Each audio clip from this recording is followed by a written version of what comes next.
Okay, so let's talk about it. I know you've been thinking about going to the Ha Giang Loop, so I'm gonna spill all the things that you need to know before you head there. So the first question you probably have right now is, when should you actually go and do it? And the best times are in the spring, which is March to May, or in the autumn, which is September to November. I, on the other hand, went in late January to early February, and the weather wasn't that pleasant. It was quite rainy, it was quite cold, but it was still a beautiful experience. So no matter when you can go and no matter when you decide to go, you will for sure enjoy it. Then your second question might be, what should you wear and what should you bring? And obviously it depends on what season you go there on. I went while it was raining, so I needed to have rain clothes and some warmer layers because it got pretty cold some of the days.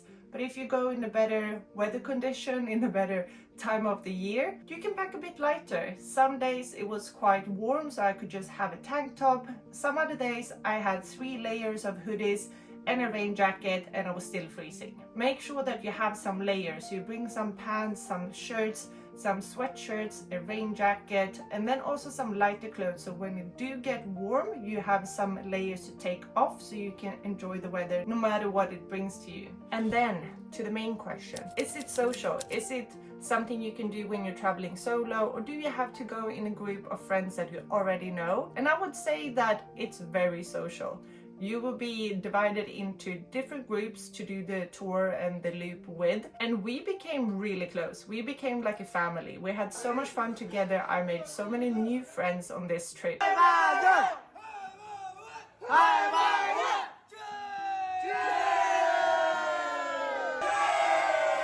So you don't have to go with people that you already know. If I would do it over, I would probably go solo this time, just to see what this trip will bring me and who I would meet, which friends that I would make throughout the trip. But hey Maddie, what do I do with my bags?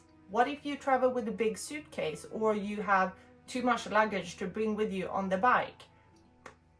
I got you. I had the same question, and it's actually more simple than I thought. So when you first arrive at the hostel up in Ha Giang, which is whichever hostel and tour company that you decide to go with, they will offer you a place to keep your bags throughout the whole tour. So I have brought 2 bags, one big backpack as well as a day pack. I decided to leave my big backpack with the hostel because I didn't want to carry too much throughout the trip, and I just packed a few essential things into my smaller backpack, which my easy rider then tied to the motorbike. And if you're going for a self-ride experience, then they will help you to tie it to the back of your bike so you don't lose anything, it doesn't get wet, and you carry the most essential things with you at all times. The same goes if you decide to go with a suitcase. You leave it at the hostel where you are starting the journey, and then when you come back you have your little number with you, you leave it back to them and they give you back your bag. So as I said, I was driving with the Easy Rider, which I really enjoyed because that meant that I could fully experience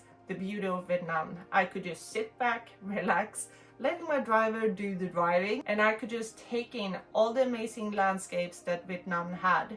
And it also made me not having to worry if it was too dangerous for me, if it was going to be too hard to do the driving by myself. I was just sitting, being a passenger princess, and I loved it, to be honest. But some of you might think that driving by yourself is going to be a more fun experience, and all my other friends decided to do the self-driving and they loved it too. They had so much fun. I will say it is a little bit more dangerous. You have to be more aware of what's going on around you, not just your own driving but also how other people drive, because you might be super comfortable with a motorbike but the person behind you or in front of you next to you might not be that confident with driving a bike, and that's when the accidents unfortunately happens. So if you are going to do it by yourself, if you are going to drive the bike by yourself, make sure that you are comfortable driving a motorbike, that you have the right license, and that you take in consideration other people that might not be as comfortable as you are. And you don't want to end up in a situation where you get injured or someone else in your group gets injured. So just be very mindful, please. And Maddie, who am I gonna book the trip with? The question that is most asked on my previous videos about the Ha Giang Loop is, who do you book with?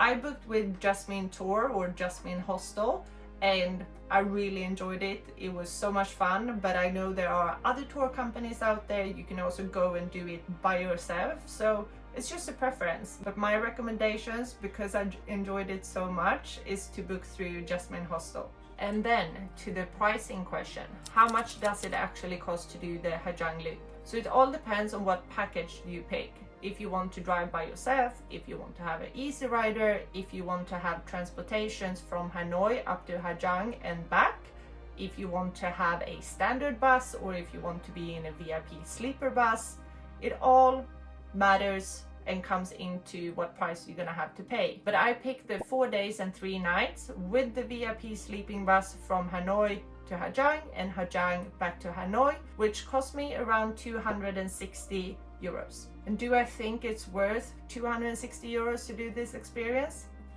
Hell yes. It was the best. I would pay it more times than that because I had so much fun and I would love to go back one day. So if you haven't really figured it out by now if it's worth it, yes.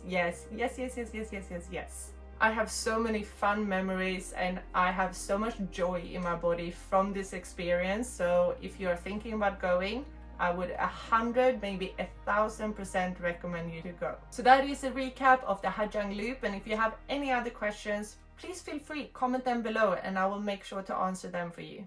That's it from the video today. See you in the next one.